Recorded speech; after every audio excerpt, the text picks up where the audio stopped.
Welcome, friends, to Saddle and Sixskin. If you are between the ages of 30 and 75 and enjoy a good Western story, you've come to the right place. Before we dive into today's tale, please consider liking this video and subscribing to our channel. It really helps us keep the six-shooters firing and the saddles polished. So grab your coffee, settle in, and let's get started. Have you ever heard of a story that defied expectations, forged an alliance where animosity was anticipated, and discovered affection in the most unexpected circumstances? In the sweltering Texas summer of 1867, a lone white woman found herself thrust into the heart of the Comanche nation. She was taken as a captive into a Comanche camp, but no one could have predicted what would happen when she crossed paths with the chief's paralyzed son. Their bond sparked something that would shake everyone around them. A bond like no other. She thought she would never find love again, after tragedy struck. She must learn to adapt in an unfamiliar territory. The scorching Texas sun beat down mercilessly on the arid plains of Comanche territory in the summer of 1867. Chief Running Elk stood tall on the ridge overlooking his camp, his weathered face bearing the marks of countless battles and hardships. His tribe had endured much in recent years as white settlers pushed further into their ancestral lands. But Running Elk remained a respected leader among his people. In the distance, a small party of warriors was returning to camp. Running Elk's sharp eyes recognized his trusted friend, Swift Arrow, leading the group. Something unusual caught his attention. They were bringing someone with them. A white woman with long auburn hair, her dress torn and dirty, rode reluctantly on a pony beside Swift Arrow. Running Elk made his way down to meet the returning party. The camp stirred with curiosity as word spread of the captive. "What have you brought to our camp, my brother?" Running Elk asked as Swift Arrow dismounted. Swift Arrow's face was stern. "We found her wandering near the burned remains of a wagon train. Soldiers had been there, but they missed her. She was hiding in the brush." The woman looked terrified but held herself with dignity despite her fear. Her eyes darted around, taking in the unfamiliar surroundings of the Comanche camp. "What is your name?" Running Elk asked her in broken English. The woman hesitated before answering.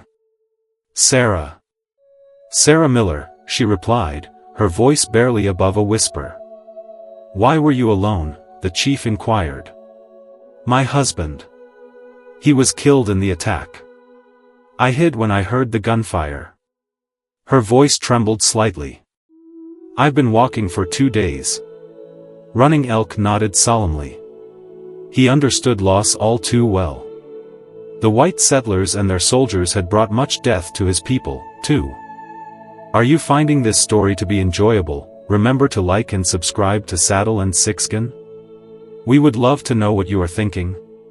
"You will stay here until we decide what to do with you," he declared. Sarah's eyes widened with fear. "Please, I have family in Fort Richardson. They would pay for my return." Running Elk raised his hand to silence her. "That may be, but the soldiers have been hunting our people. It is not safe to approach their forts now." He turned to an older woman standing nearby. "Mourning Dove, take her to your lodge. See that she is fed and given water." As Sarah was led away, Running Elk's thoughts turned to his son, Little Wolf. The young man of 20 summers had once been the most promising warrior in the tribe until a fall from his horse during a buffalo hunt 2 years ago had left him unable to walk. His spirit had withered like grass in drought since that day, and he rarely left his lodge anymore.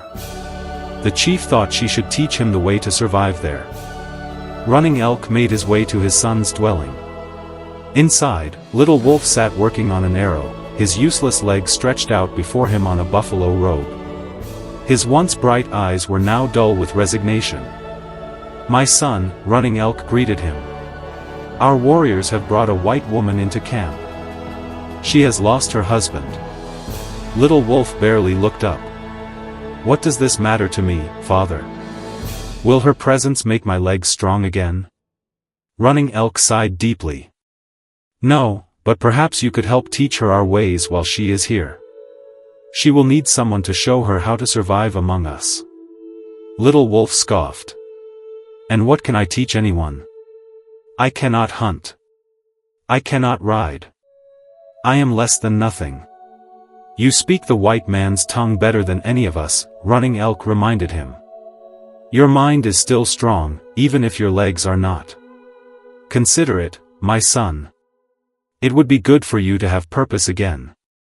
After his father left, Little Wolf sat in silence, his hands still working the arrow shaft mechanically. Outside, he could hear the normal sounds of camp life continuing: children playing, women talking as they worked, men preparing for hunting, sounds of a life he could no longer fully participate in. Have you ever felt lost or without purpose? Then remember to like and subscribe to Saddle and Sixskin. The next morning, Sarah was brought to Little Wolf's lodge by Mourning Dove.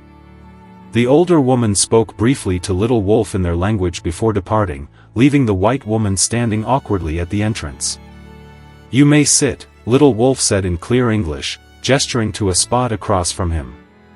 Sarah hesitated before lowering herself to the ground. You speak English well, she observed cautiously. I was taken to a mission school when I was a boy, he replied flatly, before I escaped and returned to my people. They said you're to teach me how to behave here, Sarah said, her voice tinged with uncertainty and fear. Little Wolf's eyes met hers. And they told me, you are to stay until the trouble with the soldiers passes. That could be many moons. Sarah's composure finally broke. I cannot stay here. I have a sister who needs me. She's all alone now. And yet here you are, Little Wolf responded, his voice neither kind nor cruel, simply stating a fact. If you try to leave, you will die in the plains, or the soldiers will find you and kill you, thinking you are one of us in the distance. Your best chance is to learn our ways and wait. Tears welled in Sarah's eyes, but she wiped them away quickly. What choice do I have? None, Little Wolf answered honestly. Just as I had no choice when my legs failed me after my fall, he gestured to his immobile lower limbs. We must both make the best of the path the Great Spirit has set before us. Days turned into weeks as summer progressed across the Texas plains. The Comanche camp settled into its rhythms, and Sarah Miller found herself slowly adapting to her new reality. Each morning, she would join the women in their daily tasks, gathering firewood, preparing food, and tending to the constant needs of the camp. At first, her attempts were met with ridicule from some of the younger women, but Mourning Dove's stern presence ensured she was given the opportunity to learn. In the afternoons, Sarah would spend time in Little Wolf's lodge, where he taught her the Comanche language and explained their customs. Their early encounters had been tense and uncomfortable, but a reluctant understanding was beginning to form between them. No, not like that, Little Wolf corrected as Sarah stumbled over a Comanche phrase. Listen again, he repeated the greeting more slowly, emphasizing each syllable. Sarah sighed in frustration. It's difficult. The sounds are so different from English. And yet I learned your tongue when I was just a boy, Little Wolf countered, a hint of challenge in his voice. You had no choice, Sarah replied, echoing his words from their first meeting. A ghost of a smile touched Little Wolf's lips. True enough, and now you have no choice but to learn mine. Sarah studied him for a moment. In these weeks, she had observed how the other tribe members treated Little Wolf, with respect for his lineage as the chief's son, but also with a certain distance, as though his condition made them uncomfortable. She had noticed, too, how capable his hands were, crafting beautiful arrows and small carvings despite his inability to walk. Your father came to see you this morning, she commented. He seemed concerned. Little Wolf's expression hardened. My father worries too much. He thinks I dwell too much in darkness. Do you? Sarah asked boldly. His dark eyes flashed with momentary anger. Would you not? If suddenly you could no longer do what defined you? I was to be a warrior, maybe even chief after my father. Now I am nothing but a burden. You're not nothing, Sarah said quietly. You've taught me more in these weeks than I ever knew about your people. The stories you tell about your traditions, about the stars and the animals, they have meaning." Little Wolf looked away. "Stories do not feed the tribe or protect our lands." A comfortable silence fell between them as Sarah continued practicing her Comanche phrases. Outside, they could hear the sounds of children playing a game, their laughter carrying on the warm breeze. "I had a son," Sarah said suddenly, surprising herself with the admission. "He died of fever before his second winter. My husband, Thomas, and I were traveling to Fort Richardson to start anew." She trailed off, unable to finish. Little Wolf's expression softened slightly. "The Great Spirit takes from us all," he said, "but perhaps not without reason. Don't forget to like and subscribe to Saddle and Sixskin, as you discover this amazing story." That evening, as Sarah helped the women prepare the evening meal, she noticed Running Elk watching his son's lodge with concern. The chief had been kind to her in his own stern way, ensuring she was treated fairly within the camp.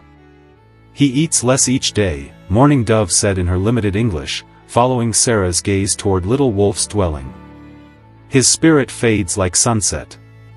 Sarah frowned, thinking of the intelligent man whose sharp mind was trapped in a body that had betrayed him. She had seen how skillfully he used his arms to move himself around his lodge, how his upper body remained powerful despite his useless legs. Later that night, unable to sleep in Mourning Dove's crowded lodge, Sarah slipped outside. The night air was cool against her skin as she walked carefully through the sleeping camp. Without planning to, she found herself near Little Wolf's lodge and was surprised to hear the soft sound of flute music coming from within. The melody was haunting and beautiful, filled with a longing that resonated deep within her. She stood listening, transfixed by the raw emotion in the music. "It is impolite to listen without announcing yourself," Little Wolf's voice called softly from inside. Embarrassed at being caught, Sarah pushed aside the lodge covering. "I'm sorry, I couldn't sleep and heard your music." Little Wolf sat in the dim light of a small fire, a hand-carved flute resting in his lap. "This was once how I called to the spirits before a hunt," he explained. "Now it only serves to pass the empty hours of night." "It's beautiful," Sarah said sincerely. "I've never heard anything like it." "Sit if you wish," he offered, gesturing to the space across from him. "The night is long, and sleep often eludes me as well." Sarah settled across from him, the small fire between them casting flickering shadows on the lodge walls. "Why does sleep avoid you?" she asked. Little Wolf was quiet for so long that Sarah thought he might not answer. "In my dreams, I can still run," he finally said, his voice barely audible. "I can still hunt and ride and dance.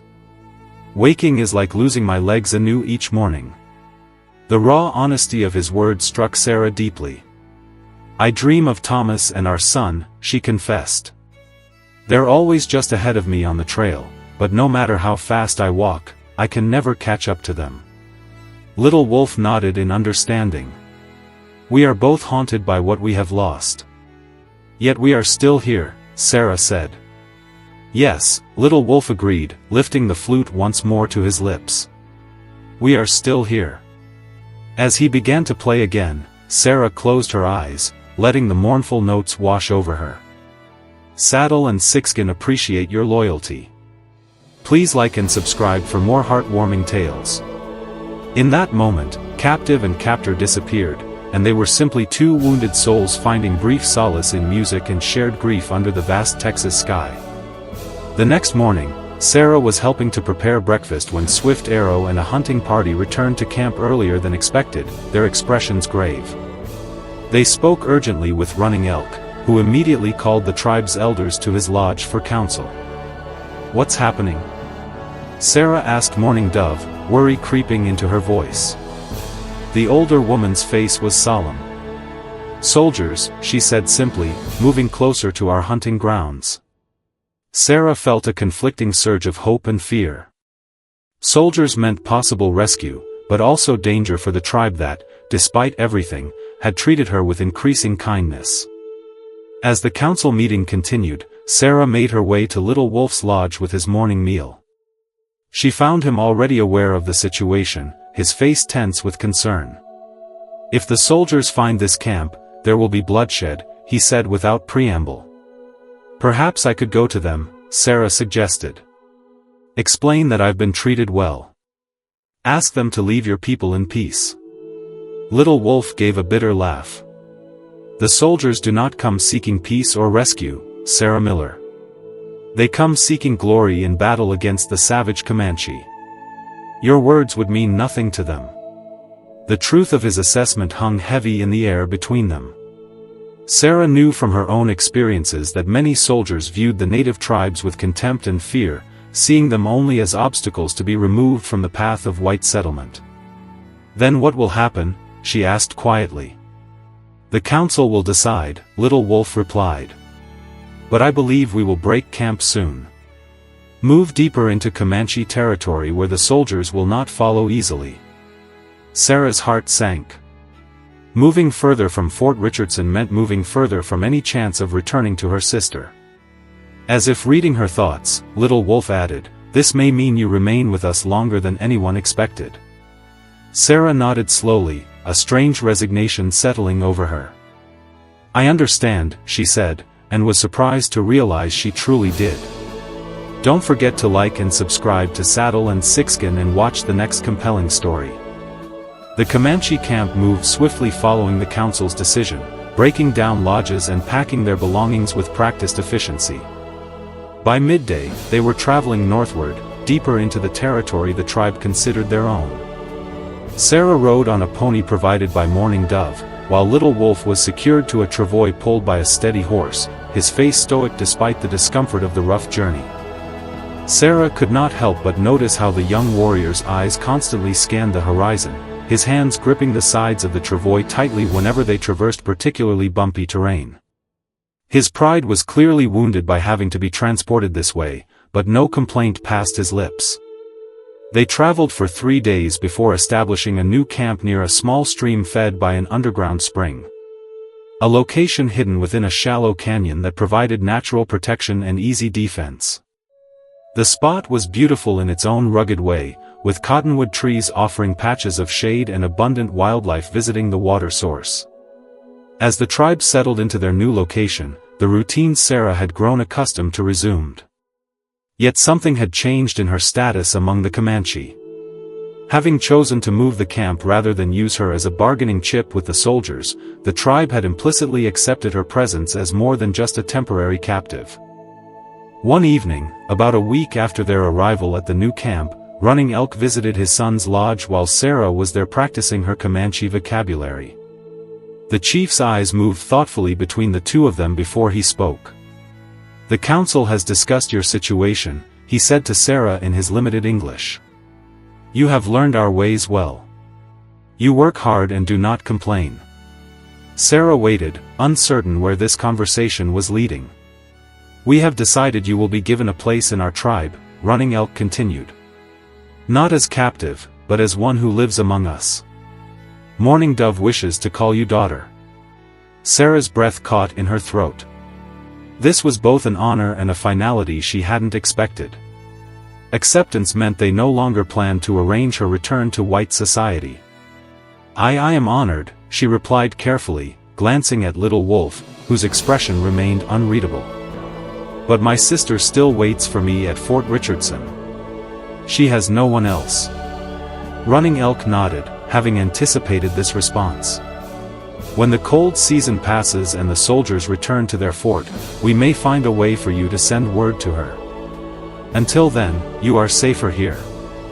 After the chief departed, silence hung heavy in the lodge. Little Wolf finally broke it, his voice unusually gentle. "This is a great honor. The tribe rarely accepts outsiders so completely." "I know," Sarah replied softly, "and I am grateful for the kindness shown to me, but I cannot help thinking of Rebecca. She'll believe I'm dead." Little Wolf was quiet for a moment before saying, "The path before us is not always the one we would choose, but it is the one we must walk nonetheless." Sarah looked at him, then truly looked at the proud warrior whose body had betrayed him, yet whose spirit remained unbroken despite his claims to the contrary. In these months of captivity, he had become something unexpected, a friend, a teacher, perhaps something more she dared not name. "Will you show me something of your culture tonight?" she asked suddenly. "Something I haven't yet learned." Surprise flashed across Little Wolf's features. "Like what?" "The dancing?" Sarah suggested. "I've seen the celebrations, but never understood the meanings behind the movements." A shadow crossed Little Wolf's face. "I am hardly the one to teach dancing," he said bitterly, gesturing to his useless legs. "But you remember," Sarah pressed gently. "You could show me with your hands. Explain the significance. I want to understand." After a moment's hesitation, Little Wolf nodded. "I will show you the eagle dance, how the hunter honors the spirit of the eagle for its keen sight and swift strike." He began to move his hands in precise, graceful motions, explaining how each gesture represented different aspects of the majestic bird. Sarah watched intently, her eyes following the fluid movements of his strong hands. Without thinking, she began to mimic his gestures, standing to add the footwork he described. "No, like this," Little Wolf corrected, demonstrating again with his upper body. "The turn must be quick, like the eagle banking in flight." Sarah adjusted her movements, turning sharply as instructed. "Like this?" A genuine smile transformed Little Wolf's face. "Yes, exactly so." For over an hour, he taught her the basics of the eagle dance, his enthusiasm growing as she proved to be a quick study. When she finally sat down, breathless from the exertion, the atmosphere in the lodge had transformed from melancholy to something approaching joy. "You have a natural grace," Little Wolf observed. "With practice, you could dance well at the next celebration." "Only because I had an excellent teacher," Sarah replied with a smile. As the weeks passed, their evening lessons continued. Sarah learned not only the eagle dance, but also other traditional Comanche dances. Little Wolf found purpose in teaching her, his eyes gradually regaining some of their former spark, as he shared the cultural heritage he had once thought lost to him. One evening, after a particularly successful lesson, where Sarah had mastered a complex sequence, she noticed Little Wolf watching her with an expression she couldn't quite decipher. "What is it?" she asked, settling beside him. "I was thinking that perhaps the Great Spirit does not always take without giving something in return," he said thoughtfully. "My legs were taken, but you were brought here, and through you I can see the dances of my people continue." His words touched something deep within Sarah. "And though I lost my family, I found," she hesitated, unsure how to complete the thought. "A new beginning?" Little Wolf suggested softly. "Yes," she agreed, their eyes meeting in the dim firelight. "A new beginning." The following day, the camp buzzed with preparations for an autumn celebration, a giving of thanks for the successful summer hunts that had filled their food stores for the coming winter. Women worked preparing special dishes, while men readied themselves for the ceremonial dances that would honor the spirits of the animals who had given their lives to sustain the tribe. Sarah helped Mourning Dove with the food preparations, listening to the older woman explain the significance of each dish in her improving Comanche. As evening approached, Mourning Dove presented Sarah with a dress she had been secretly working on, a beautifully crafted buckskin adorned with intricate beadwork in patterns of blue and white. "For you," Mourning Dove said proudly, "to wear at celebration." Sarah's eyes filled with tears as she accepted the gift. "Thank you," she said in Comanche, embracing the woman who had become like a mother to her. As darkness fell, the tribe gathered around a large central fire. Drums began to beat a hypnotic rhythm as the first dancers took their places. Sarah sat with Mourning Dove, watching the spectacle with newfound understanding, thanks to Little Wolf's teachings. She searched the gathering for him and spotted him sitting slightly apart, his face illuminated by the firelight as he watched the dancers with a mixture of appreciation and longing. Without conscious decision, Sarah rose and made her way to his side. "Will you watch me dance?" she asked quietly.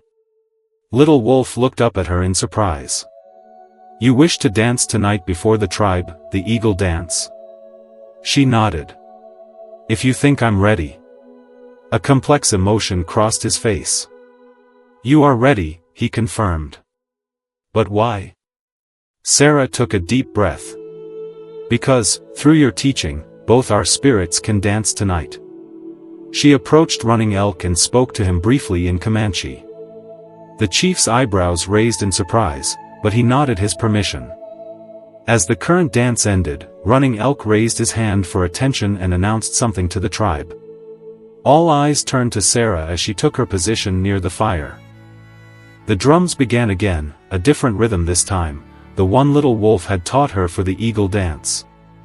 Sarah closed her eyes briefly, centering herself, then began to move, her body following the patterns little wolf had so carefully shown her, her arms extending like great wings, her feet moving precisely through the steps that told the ancient story of the eagle's hunt. The tribe watched in stunned silence at first, then with growing appreciation as they recognized the traditional movements being performed by the white woman. Sarah kept her eyes on little wolf as she danced, drawing strength from his encouraging gaze. His face shone with an emotion she had never seen there before, pride mingled with something deeper, more profound. When the dance ended, there was a moment of complete silence before the tribe erupted in appreciative calls and drumbeats. Running Elk approached her, placing a hand on her shoulder in approval. But it was little wolf's reaction that Sarah sought. She made her way back to him, her heart pounding from exertion and emotion. "You have honored my teaching," little wolf said, his voice thick with feeling. "You have honored our ways." In that moment, something shifted between them, a barrier falling away, a new understanding taking root.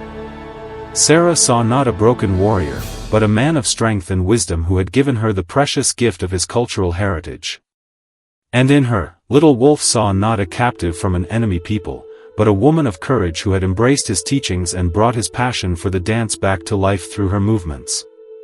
As the celebration continued around them, they remained side by side, their shoulders nearly touching, watching the flickering flames and feeling the rhythm of the drums like a shared heartbeat between them. That's about it for the story, but if you have enjoyed this story, you should like and subscribe to Saddle and Sixskin. Winter descended on the plains, bringing biting winds and occasional snow that blanketed the Comanche camp in pristine white. The tribe's activities turned inward during these cold months, time for storytelling, crafting, and passing wisdom to the younger generation. Sarah had fully settled into tribal life, her status evolving from captive to adopted daughter of Mourning Dove to a woman who had earned respect through her dedication to learning Comanche ways.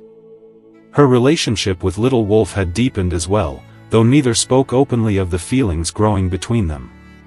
They spent most evenings together, with Little Wolf teaching Sarah the rich oral history of his people and Sarah sharing stories from her own culture.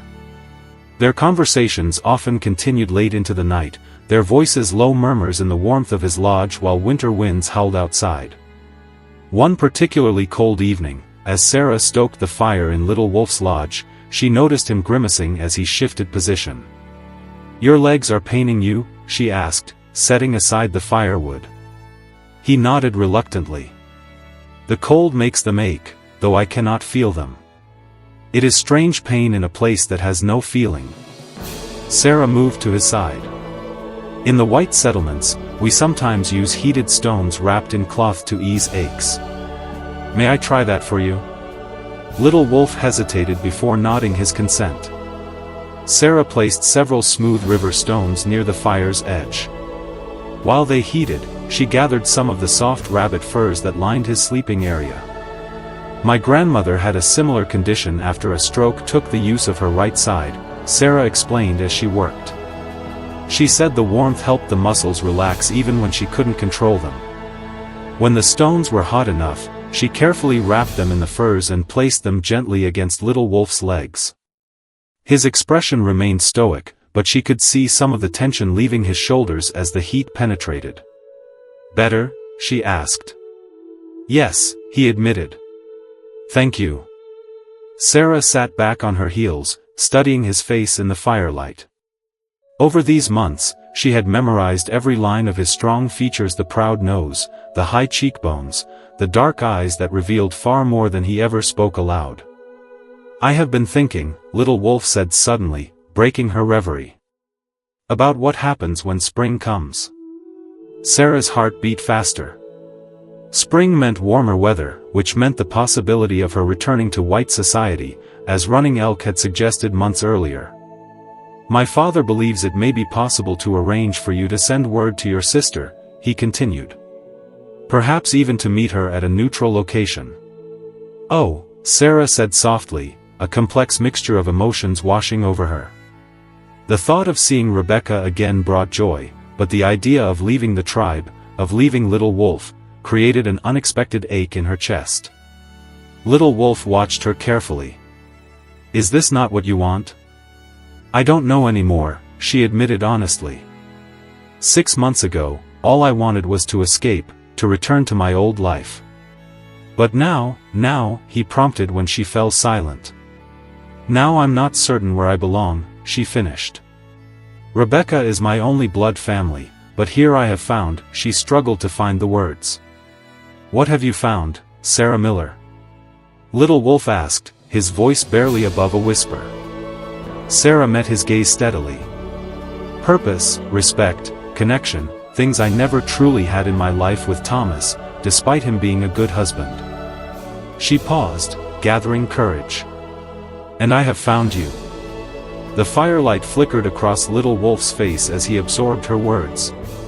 I am not whole, he said finally. I cannot offer you what a husband should. Sarah moved closer, taking his hand in hers. Do you think I care about that? You have given me your wisdom, your patience, your understanding. You have shared your culture and opened my eyes to a way of life I never understood before.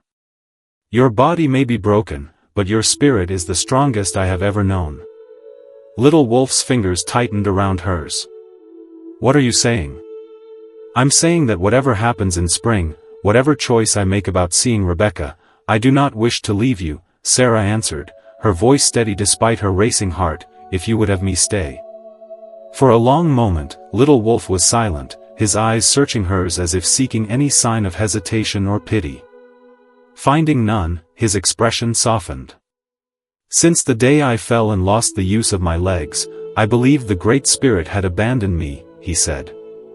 I thought my purpose was gone, that I would never be a whole man again, never have a wife or children, never contribute to my tribe. He reached up to touch her cheek. But perhaps my fall was not an ending, but a beginning. Perhaps it was the path that led to you. Sarah leaned into his touch, tears gathering in her eyes. I believe the Great Spirit brings people together for reasons we may not understand until much later. As winter slowly relinquished its grip on the plains, Sarah and Little Wolf's bond continued to strengthen. She spoke to Running Elk about her wish to remain permanently with the tribe, and though the chief was surprised, he seemed pleased by her decision. My son smiles again because of you, he told her simply. This is a good thing. The first real test of Sarah's commitment came in early spring when a hunting party encountered traders who carried news that soldiers from Fort Richardson were still searching for survivors from the wagon train attack, believing some might be held captive by Comanche. Your sister still hopes, Swift Arrow reported to Sarah. They say she refuses to believe you are dead.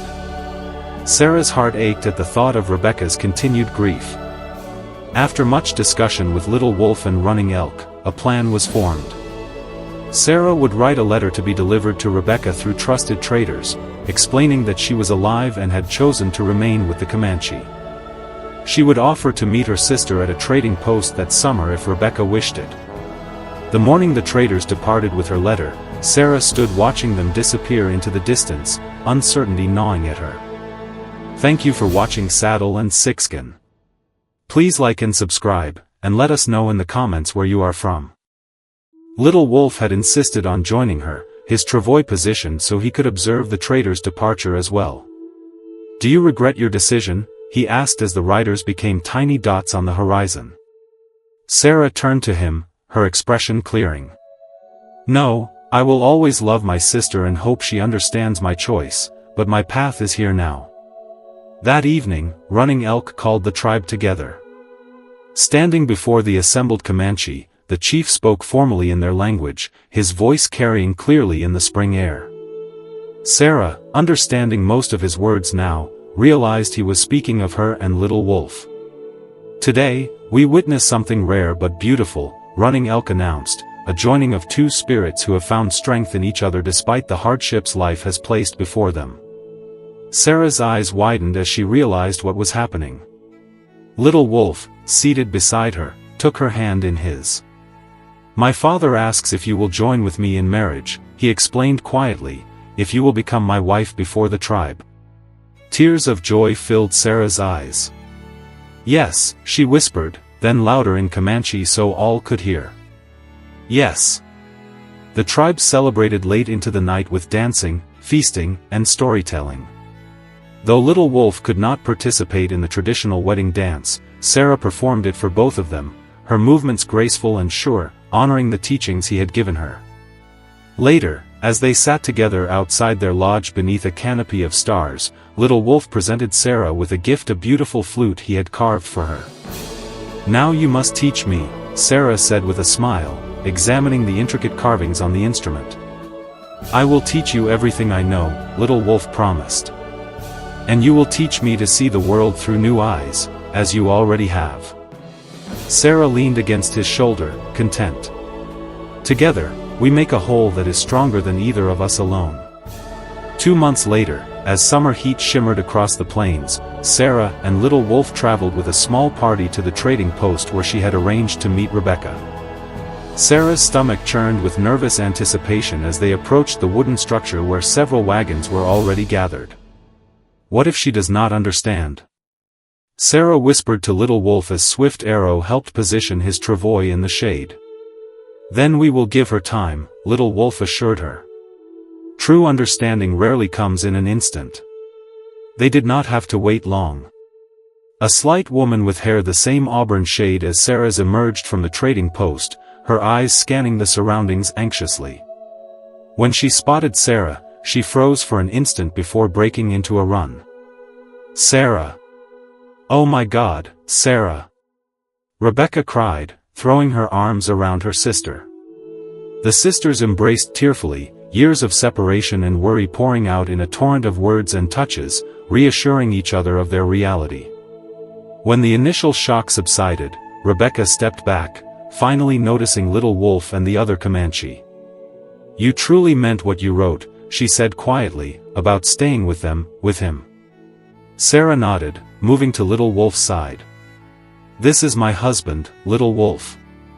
He has taught me to see with new eyes, Rebecca, and this is my new family." Rebecca's gaze moved uncertainly between her sister and the Comanche warrior. Little Wolf met her eyes steadily, with dignity and respect. "I love your sister," he said in clear English. "She has brought light back to my life when I thought all was darkness."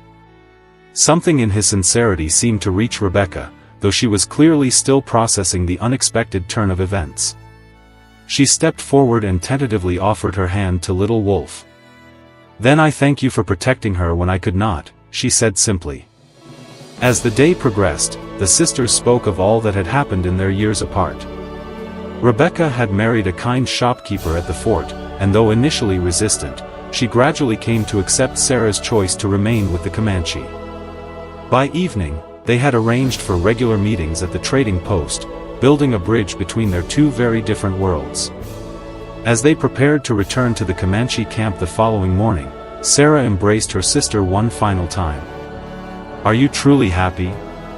Rebecca asked, searching her sister's face. Sarah's gaze drifted to Little Wolf, who waited patiently nearby, his strong features softened by the morning light. "I am," she said with absolute certainty. "I have found where I belong." As they journeyed back to their camp, Sarah rode beside the travois carrying her husband, their hands occasionally reaching out to touch, reaffirming the connection that had formed between them against all odds. Behind them, the rising sun painted the vast plains in gold, illuminating the path forward, not the one either had expected, but the one they would walk together. "The Great Spirit's ways are mysterious," Little Wolf observed, watching a hawk circle overhead. "What seems like an ending may simply be a new beginning." Sarah smiled, her heart full. "And sometimes what appears to be a capture becomes the greatest freedom of all." That's our story for today, folks. We hope you enjoyed this tale of love and acceptance on the wild frontier. Remember to like this video and subscribe to Saddle and Sixskin for more stories from the Old West. Share your thoughts in the comments below. Until next time, happy trails.